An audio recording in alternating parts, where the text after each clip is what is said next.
everybody. Welcome back to Event About It, the Dynamic Dialogue After Show. I'm your host, Megan Martin, and I am here with the queen of exceptional experiences, Neen James. And a quick reminder about who Neen is for our listener. She's a leadership strategist, dynamic keynote speaker, and the author of Folding Time, Attention Pays, and the upcoming Exceptional Experiences. With boundless energy, her clients often call her the Energizer Bunny. Quick wit and actionable insight, she serves as a confidant to C-suite leaders to help them elevate experiences and achieve greater focus, communication, and influence.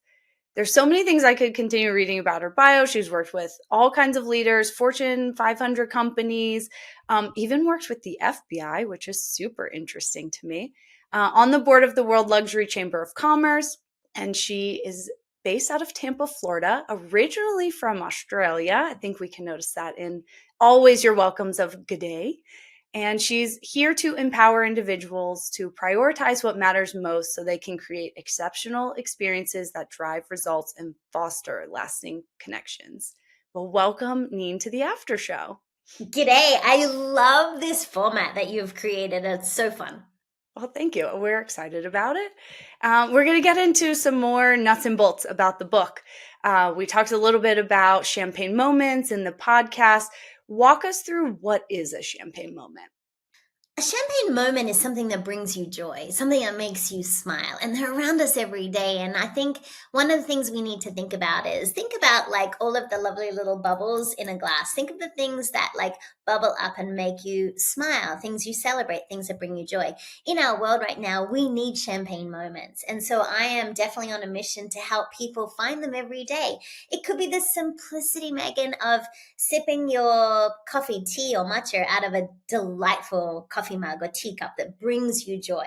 And what I want people to think about when they're watching this or listening to it is take a photo of that. Hashtag champagne moments, tag me Neen James so I can share it with the world as well. Let's teach ourselves to start looking for champagne moments every day for ourselves, for our team, for our clients, and the community in which we serve. Absolutely. There's a quote from the book that stood out with me when talking about personalization. We talk a lot about in the events world, personalization at scale. It's actually a lot easier to scale these than people think. And here's one of the quotes from the book that stood out to me. Personalizing the experience does not always require grand gestures or customization. It's about paying attention. The most memorable experiences come from small, thoughtful details that make someone truly feel seen. And one show that I watched that I think highlights this very well is The Bear. I don't know if you watched The Bear on Hulu, but especially in season 2, when they're ramping up for the new restaurant, he sends all of them on these adventures to learn their trades a little bit more. And the cousin goes and they literally teach him in his hosting duties how to have these champagne moments. And I think it's a lot easier to spot them. And as you say, it's just a matter of paying attention. And I think if there was one takeaway from the book, that's probably what it is paying attention and having those thoughtful moments. Most of the techniques in the book just require creativity and commitment to implementation. That's a lot of what you talk about in it. What is your response to organizations that say things along the lines of, we're not creative, we don't have the resources to create red carpet experiences, companies don't think they have the time to do this? Like, what would you say to an org like that? I think that's rubbish. That's just rubbish because it doesn't have to involve a lot of money and it certainly doesn't have to involve a lot of time. What organizations, it doesn't matter what brand I'm working with, whether it's a manufacturer or a luxury hotel, one of the things that we need to do is leverage the brilliance of the people who work in our team. It costs you nothing to have an ideation session about an upcoming event where you put some brilliant minds around a table together and say, hey, what are some things we've never thought about or we've seen at other events? And how do we then think about incorporating that? So for those people who say they don't have any creativity, that's rubbish. That is not true at all. What I believe is you need to tap into the brilliance of people who work with you. And if that doesn't feel right, tap into the clients who love you. Ask them about experiences they've seen or things that they would like, because instantly they will give you ideas. What I do believe, though, is we have to choose to invest time, attention, and energy in elevating experiences, right? And that's a little bit of tough love for some companies, because if you've always done something the same way and it's really comfortable to you, what happens is, I think a lot of brands, they spend an enormous amount of time, attention, and energy in attracting new clients or members or guests or patients or students. But then once they get them, they don't think about their retention, right? They're just on to try and find the next client. But what if we even focused our attention in being able to elevate the experience for the existing clients who people forget about? So I don't believe people don't have time, money, or resources, because the talent that is already around you might have the best idea ever.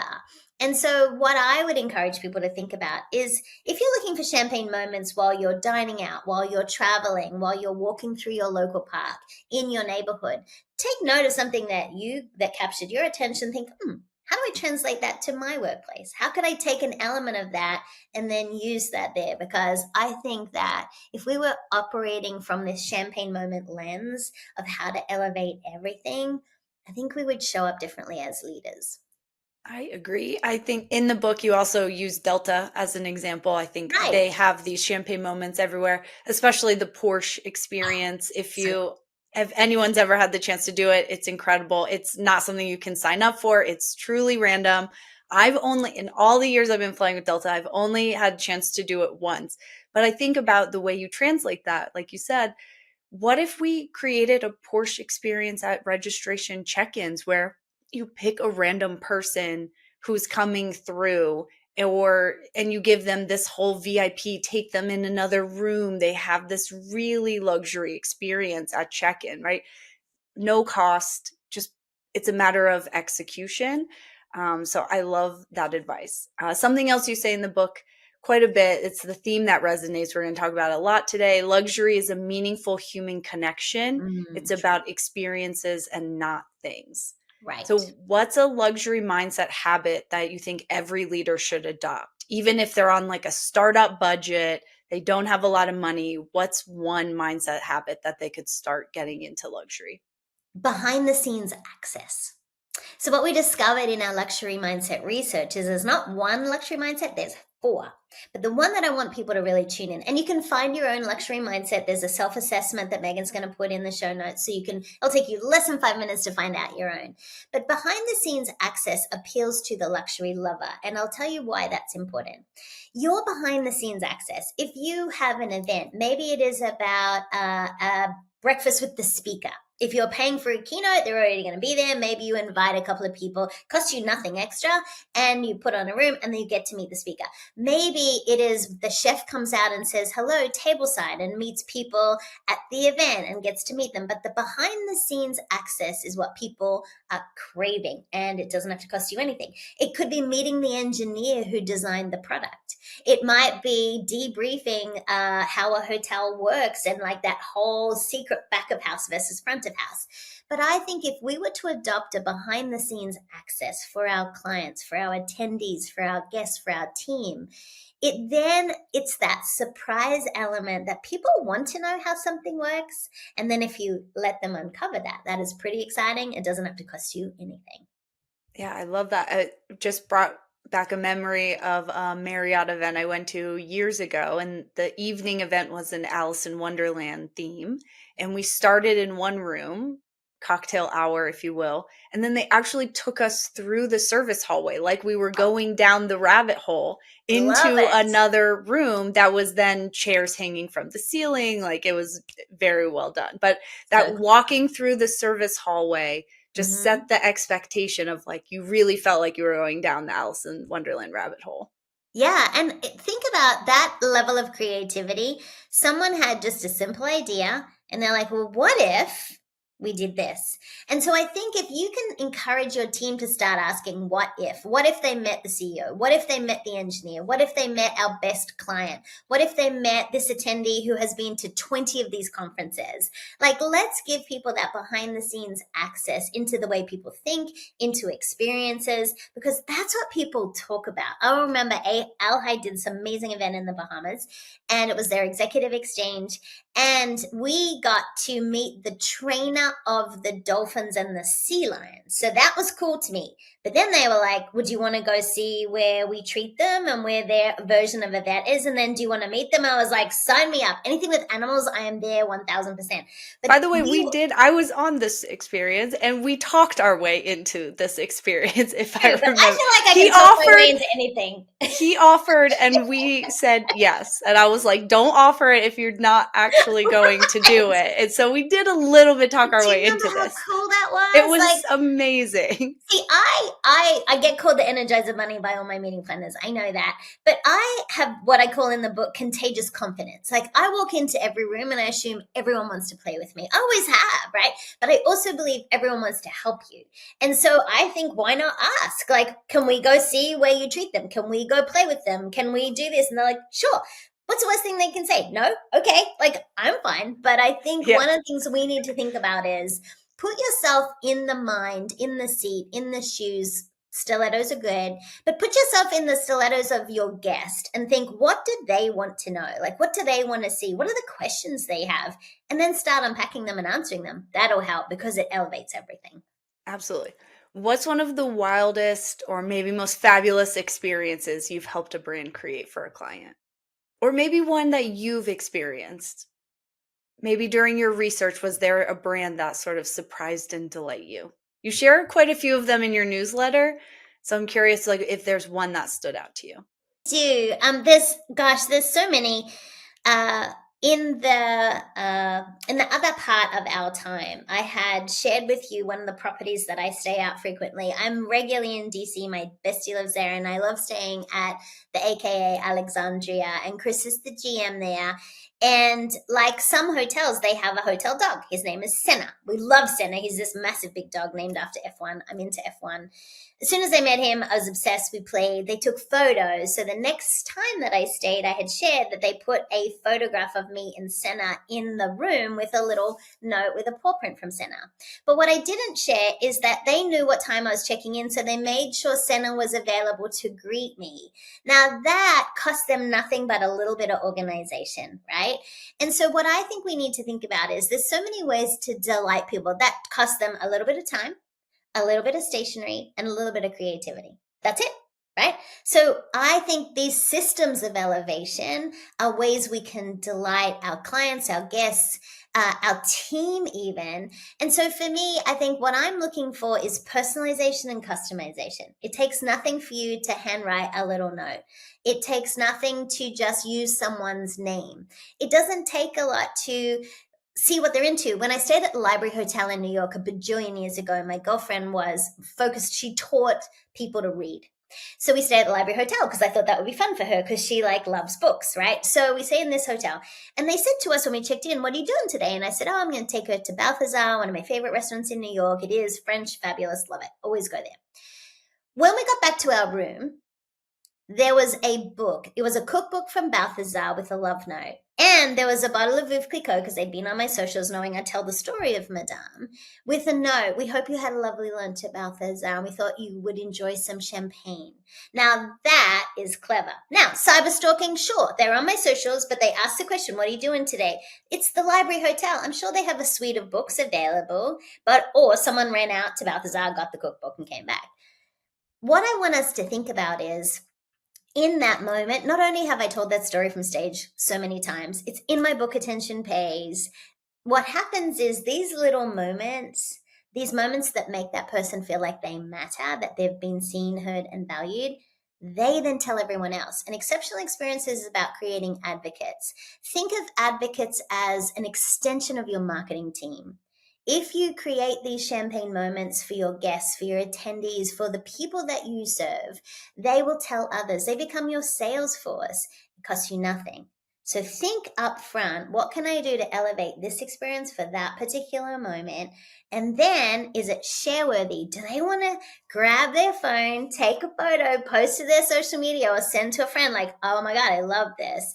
That's the kind of thing. So I've been delighted by so many things, and not just hotels, but one of the things we all need to think about is how can we do something different? Right? Take something and elevate it. I stayed at went to this amazing restaurant when I was overseas. And the gentleman came out with this box, and I thought, oh, it's a cigar box. And like my face was like, ooh. Why? It was a knife box. It was a box of knives. And he said, ma'am, what knife would you like to use? I mean, come on. I'd never seen a knife box in my life. So you Like, got to pick your own knife to I picked use my own during knife. dinner. I just, like, I know it sounds crazy. I've never seen that before. So think about these little moments, right? That I have to use a knife while I'm eating my dinner, but they Of gave course. me a choice. And Interesting. I mean, in reality, all the knives were probably the same. But the fact that you got to pick your knife for dinner was the experience. Yeah. Who knew? There's a I love it. sommelier for wine, and now there's a knife sommelier. Who knew? That's a thing. There, who knew? Okay. So a lot of times we think these changes have to come from leadership, right? So top down. And what's something maybe a middle manager or the director of events, maybe they need a little bit of budget to elevate a moment or an experience or some part of the event. How can they convince senior leaders that it's worth investing in this sort of luxury mindset, the luxury experience, and like middle managers can be the champion? And I ask this question because I think brands like the Ritz-Carlton do this really well, where everyone is sort of trained in the luxury mindset. If you're going to work there, everyone has the ability to have that to do that surprise and delight moment. It doesn't have to be a manager, it can be anyone on staff. And that's something really unique that Ritz-Carlton does that not a lot of other brands do. So, how can we empower someone not on the C suite or someone not in leadership to elevate and execute on these luxury moments? You know, it's funny that you say the Ritz-Carlton because Uwe Hamler, one of the co-founders, blurbed my book, and I got to meet him and interview him for the book. And I love that they empower all their team with a specific strategy, a system, and a budget.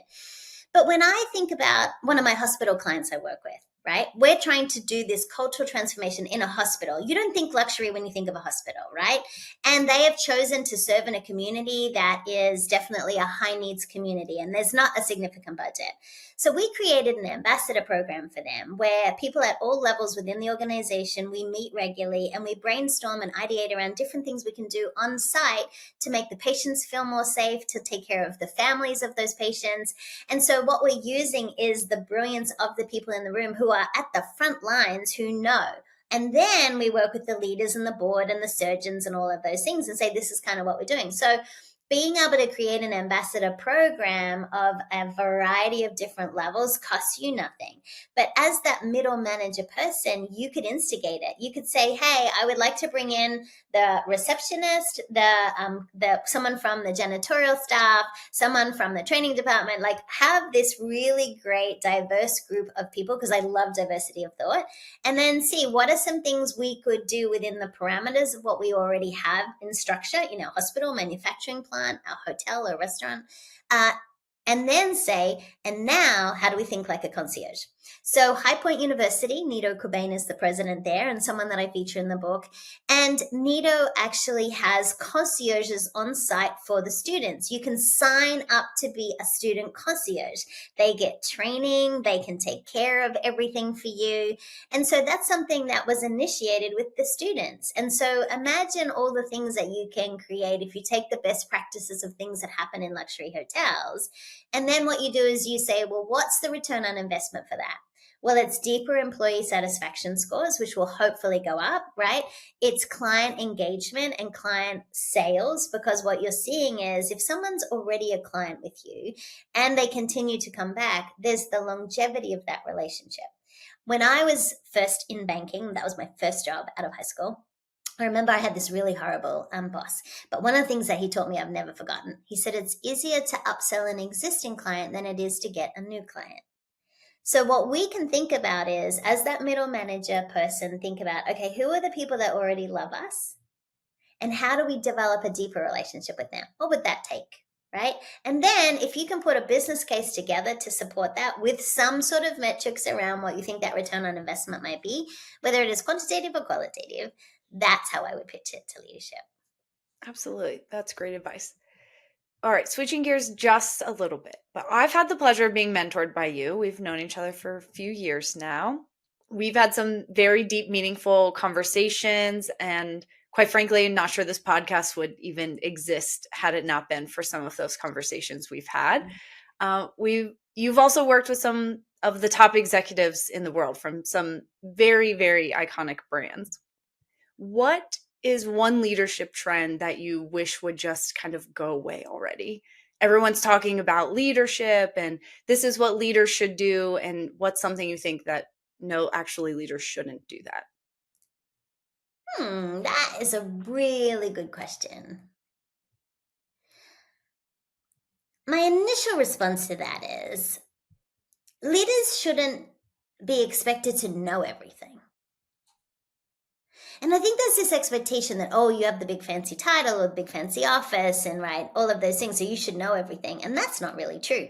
If anything, what I've noticed is the people who are closest to the client, the patient, the guest, the student, they're the people who have the deepest knowledge. And so I think what we need to be able to do is we need to be able to extend grace to leaders and say, okay, maybe they don't have all the answers, but you know what their job is to get the best out of the people that work with them, right? So I think one thing we could do is extend more grace to our leaders. But also, if you have the answer, if you're reporting to someone who doesn't, kindly suggest, hey, have you considered this? Would we consider this? And then give your opinion. So don't assume your leader has all the answers. What they're good at is bringing people around them who are experts in their area. So trust that leaders also have access to those people. The challenging thing about the most senior leaders that I work with, and I'm working with CEOs and their, the senior leadership team and those people, is they have access to information and they know what's happening at a much bigger level and they can't always disclose everything. And if you are further in the organization, in that organizational structure, and you can't always understand why they're doing something, not all leaders can tell you because it could affect their shareholders or technology or things that are happening. So I think we need to extend grace more. That's what I would like. I would like that leaders don't always have to have the answers. They need to know how to find them, but they may not always have them. So let's just stop judging leaders because they don't have the answer on the spot. Something that just came to mind is we've talked a lot about today about these champagne moments and elevating experience for our customers. But what about employees too? Like, should CEOs and leadership be thinking about that when it comes to company culture and doing the same sort of mindset, but internally? Think about, let's use the hotel example, right? We have front of house and back of house. If you go into a hotel lobby, it's fancy, it's beautiful. There's water with fruit bobbing in it at the front, and people's all dressed beautifully. And the best hotels also take that same treatment back of house. And so they have beautiful spaces back of house. And so one of the things I would like us to consider is, do the employee areas match the client areas? Are you paying attention to their break rooms, their cafeterias, their lockers, the areas where they are a lot of the time? Do you also have beautiful colors and artwork? And you could even elevate those horrible, dusty coffee machines that are disgusting. Maybe you could elevate that. Maybe you could think about different snacks, like fresh snacks, like thinking about how you could make their life really so much better. How could you make it exceptional for them? Because remember, they're serving your client, they're serving the patient, the guest, the student, etc. And so I think we need to think about investing in back of house as much as we do front of house. Lighting, security, parking lots, like all those little extra things. One of my clients are rocket scientists, like real rocket scientists. And I remember saying to them, I was like, we make fun of you. Like we say, oh, it's not rocket science. It really is, right? But what's interesting is they have made sure that they have access to cleaning services, chef services. I mean, because when they're focused on a particular challenge, they're so all in, they forget about taking care of themselves. But what this company does well is takes care of the whole human, not just giving them a desk or a place to be. So let's think about what could we do to make our team's life easier or more exceptional? Because when we start to do that, they feel valued, seen, and heard. And then that has a ripple effect because you're getting them to then take care of others. So, what we never want is our team to say, gosh, the people that pay us are much better looked after than we are. And I just want people to think about that front of house mentality for back of house. It's the whole put your mask on before helping others on an airplane, right? Like we have to take care of ourselves to be able to show up in the best way possible for our customers and our clients or students or whomever the audience may be. And I think the simplicity of, think about this.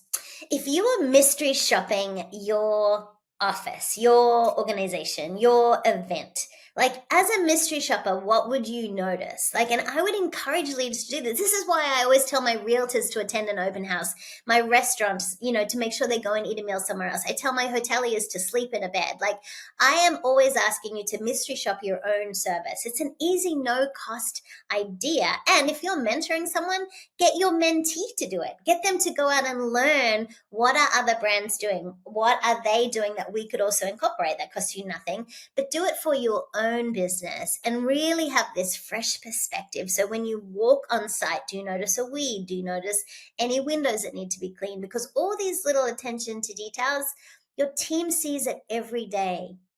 And we want to make sure they have the best environment to be their best productive self. Love that advice. So, if someone is starting to elevate their leadership, maybe they're going for that first director job or first manager job, what's a leadership book that you think is a must read and one that should be set on the bookshelf and never opened again?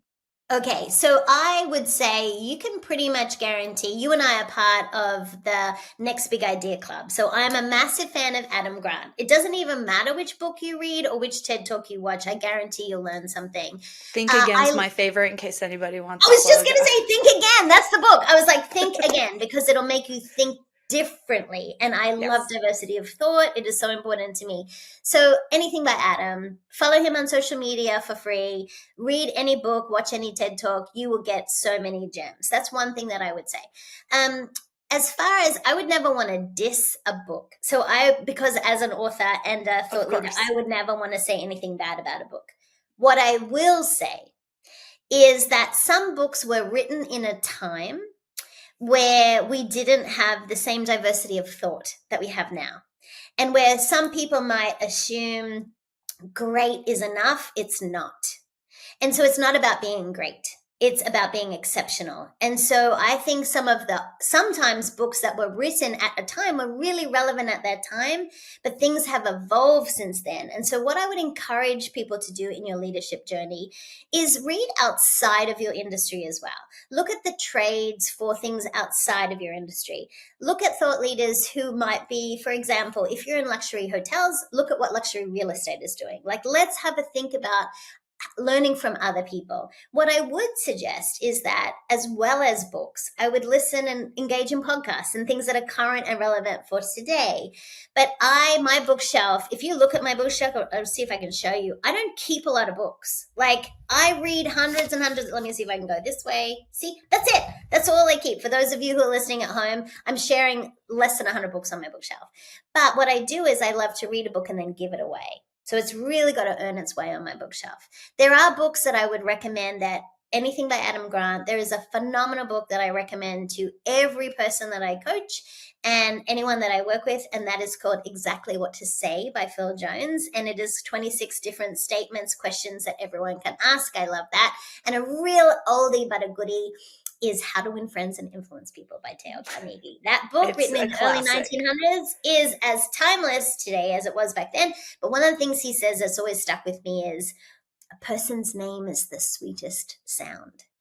And no matter what level you are in the organization, if you can be using people's names, it's customization and personalization at a no cost attention grabbing strategy. I use this on at shows all of the time when I was in the sales. I mean, we put the first name huge on people's name badges, so use it. So like as they're walking down the aisle, "Hey Neen, how's it going today? Hey Right. James, how's it going today?" It's a very easy, low cost way to elevate Cost you and nothing. make someone feel seen. Yes. I love that advice. Okay. You've obviously made pink your power color. You see it all over the website. We're both wearing pink today. Has it ever helped or hilariously backfired in a boardroom where you walked in a room and a room full of men were like, "Oh my gosh, look at this pint-sized powerhouse in her pink. What are we even going to learn today?" People can't tell by, if you're not watching this, but I'm 4'10" and a half, so I'm not exactly the tallest person in the room, and I sound like I'm 5. So let's add that combination. I will never forget. I was working with a New York firm and the managing partner, and I was standing in their boardroom with some of their top attorneys, and I remember the managing partner walking past and literally doing a double take, and I saw him say to the receptionist, "What is that?" Like literally, what is that? And he was pointing at me. And there I was, like so proud in my little pink suit with my little pink briefcase. And so when he did come in, I was very quick to go, it's this, this, and this. And he was like, oh, right. And so like, but the packaging to him, because everyone was in beige or navy, it was a very highbrow firm. So that one always cracks me up. What's really interesting though, when you choose color, and I've always used hot pink because I think hot pink is such a powerful color, right?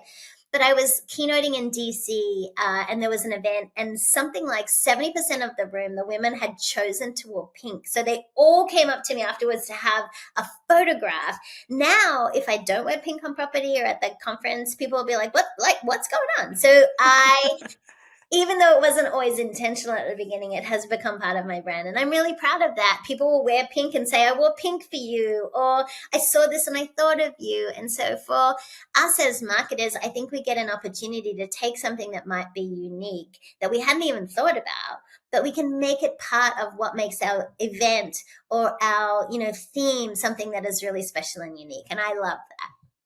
We're doing the same thing with the podcast. Event About It is orange. All things are orange. We're making it a thing. So, and I think the other piece to it, actually, Adam Grant talks a lot about this in some of his books, is the power of color and showing up and how that is immediately setting the mood. So when I think about translating that into events, what colors are in the room? Is it dark reds and the lights are low, and like what kind of mood does that set as someone's walking into your event for the first time? What music plays a similar role as lighting does.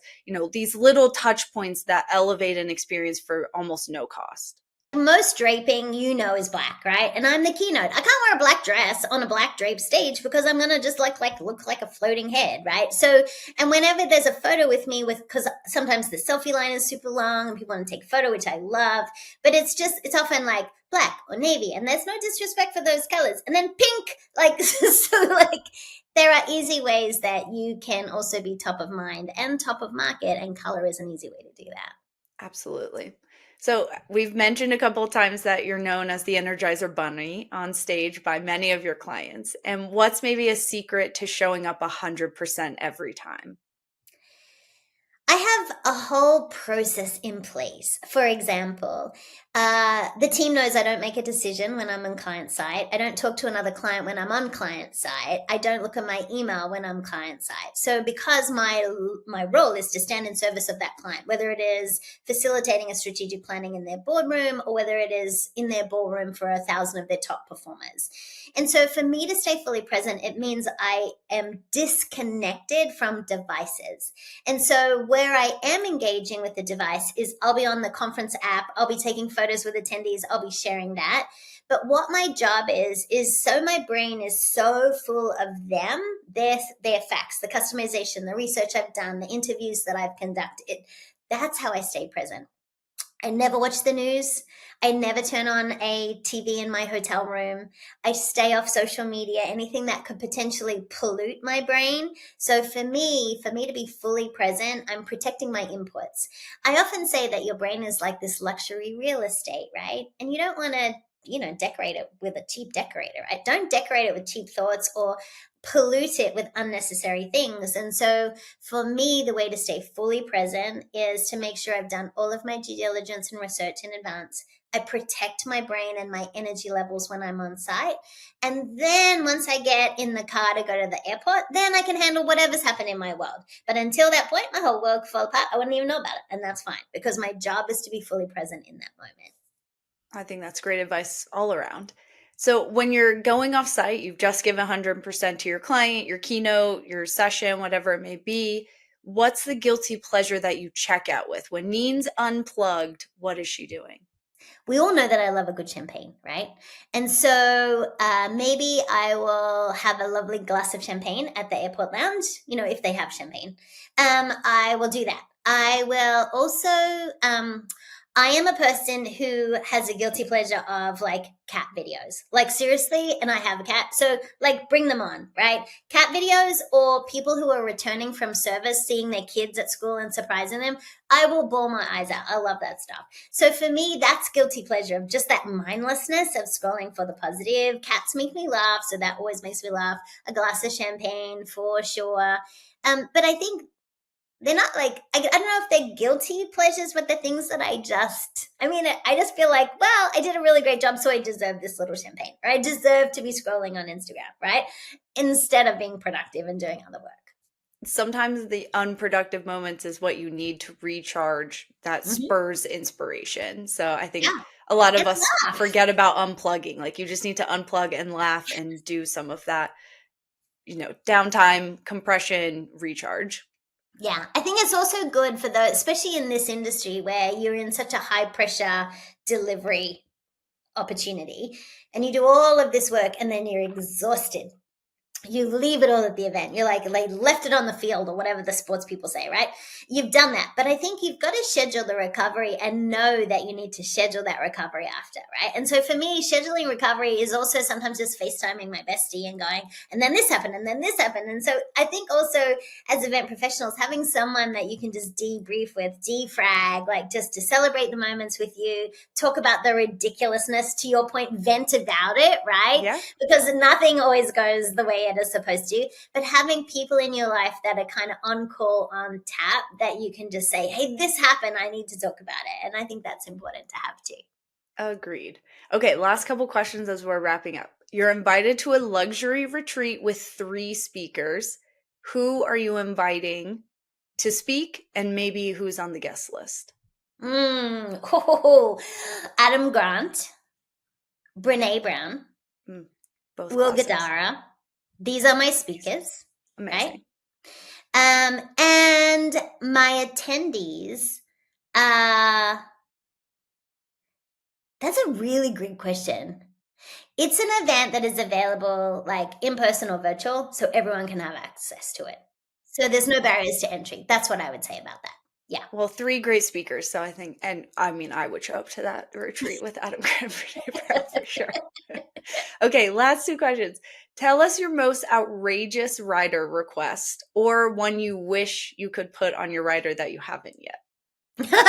So this may not this my writer literally says, Nina's too little to stand behind the podium, so please remove the podium. Like it literally says that because I'm so tiny. Like, so that's something like strike the podium, right? And I also have the crew tape the seams on the stage if there's like gaps because I wear stilettos so much, right? Too. So it seems so silly when it's written, but that's something that I always have in there. And it's not in my writer, but it is something I talk to meeting professionals about because I talk about Madame Clicquot in my keynotes. I often ask them to bring a bottle. Like I don't know what. Then so the meeting professionals are like, "What do you want?" I was like, "Yeah, I want a bottle of champagne, not for me to like drink, but I give it away. That is something that I do." But yeah, so it does sound ridiculous when I say it out loud like that, but it all has purpose. So, is there anything that I would love added to it? Just don't know because I already say please don't serve food when I'm speaking. Like, I don't like being the lunchtime speaker with food being served. I That's don't like think any speaker does. We no. should just ban that from the event world That would be moving so forward. amazing. Imagine if you could start that movement. I Uh, get the efficiency. I know why people want to do it. It's just not fun. well, and it's not a good attendee experience either, which we've talked about in the podcast. All right, last question. What would 25-year-old Neen be shocked to know about current day? I think she would be shocked to see that we still don't have the diversity of thought and acceptance in the world that she thought we would have. Because being an Australian, we're just this melting pot of nationalities. We don't even have a nationality. Like literally, we take everyone from every country. And so, because I grew up that way, I always assumed that was the case. And the more that I travel and see the world and some of the things that are happening now, I think we're going backwards from that. And so what I would love is for everyone listening to this is to embrace more diversity of thought. Let's extend grace to everybody and just meet meet them where they are instead of placing our own judgments or assumptions on them. So that's what I think she would be shocked, is we're still talking about some of these crazy things that I thought would have been solved a long time ago. I agree. Well, that's a great place to wrap up our after show. Thank you for having us. Cheers to more champagne moments. Cheers to It's champagne such a moment. pleasure to have you, and we'll see you on the next one.